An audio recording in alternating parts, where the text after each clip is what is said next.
পরমার ফোনে আদিত্যর সাথে পরমার ঘনিষ্ঠ ছবি দেখে হতবাক অভ্র জানতে পারল সব সত্যি। অনুরাগের ধারাবাহিকে দেখা যায় বাসর জাগার সময় অভ্র পরমার দিকে তাকিয়ে একটা গান গায় এবং পরমাকে অনুভব করে। তবে যখন পরমার পালা আসে তখন পরমা এমন একটা গান গায় যেটা শুনে সবাই বেশ চমকে যায় এবং সেই গানের মধ্যে যে অনেক দুঃখ রয়েছে, পরমার যে খুব কষ্ট হচ্ছে তা সবাই বুঝতে পারে। বিশেষ করে আদিত্যর মা বারবার পরমার কাছে জিজ্ঞেস করে, পরমা কি হয়েছে তোমার? তোমার এত ভালো ছেলের সাথে বিয়ে হয়েছে, আমাদের অভ্র খুব ভালো ছেলে, তোমাকে খুব ভালো রাখবে, তারপরও তোমার মনে কিসের এত কষ্ট?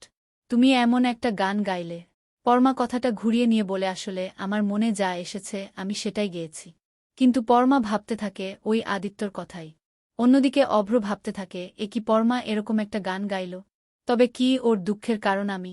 ওর কি আমার জন্য কষ্ট হচ্ছে আমার কোনো ব্যবহারে? অভ্র পরমাকে বলে, পরমা তোমার কি আমার জন্য কোনো কষ্ট হচ্ছে?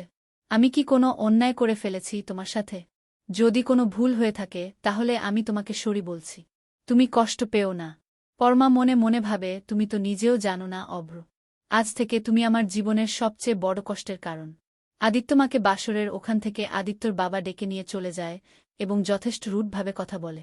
আদিত্যর মায়ের খুব খারাপ লাগলেও মুখ ফুটে কিছুই বলে না, অ্যাডজাস্ট করে নেয়। অন্যদিকে দেখা যায় সুদীপা তার বাবাকে জড়িয়ে ধরে কাঁদতে থাকে। সেখানে আদিত্য যায়।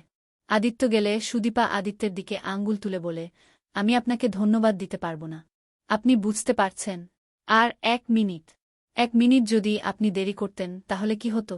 হ্যাঁ, আপনি হয়তো এসেছেন, আপনি না এলে হয়তো ঘটনাটা অন্যরকম ঘটত, কিন্তু আপনার আসতে যদি আর 1 মিনিট দেরি হতো তাহলে কি হতো?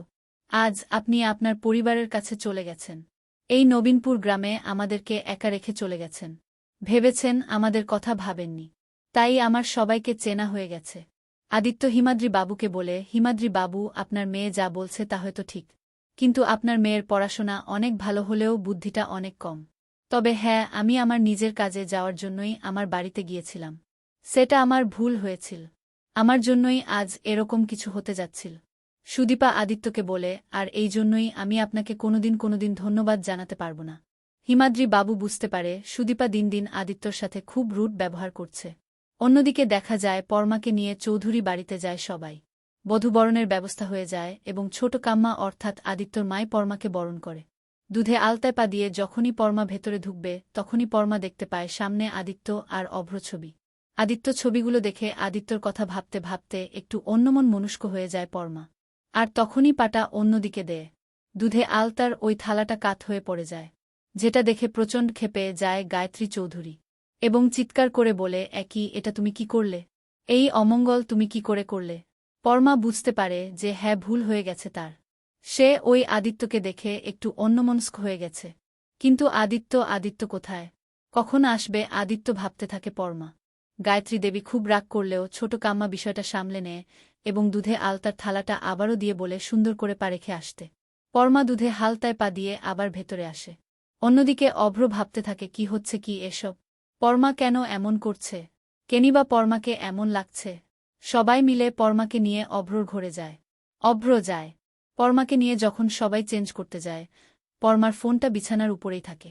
হঠাৎ ফোনটা দেখতে পেয়ে অভ্র ফোনটা হাতে তুলে নেয় এবং যখনই ফোনটা অন করে তখনই সেখানে আদিত্যর ছবি দেখতে পায়। আদিত্য আর পরমার ক্লোজ ছবি, যেটা দেখে চমকে যায় অভ্র। ভাবতে থাকে, একই ভাইয়ের সাথে পরমার ছবি, তার মানে ভাইয়ের সাথে পরমার আগের থেকে পরিচয় রয়েছে। ছবিগুলো দেখে তো মনে হচ্ছে ওদের মধ্যে ভালোবাসার সম্পর্ক ছিল। আমার কাছে ওরা এভাবে বিষয়টা লুকিয়ে গেল। তো বন্ধুরা, তোমরা এটাই চাও তো যে অভ্র যেন এভাবেই সত্যিটা জেনে যায়? কমেন্ট করে জানাতে ভুলো না।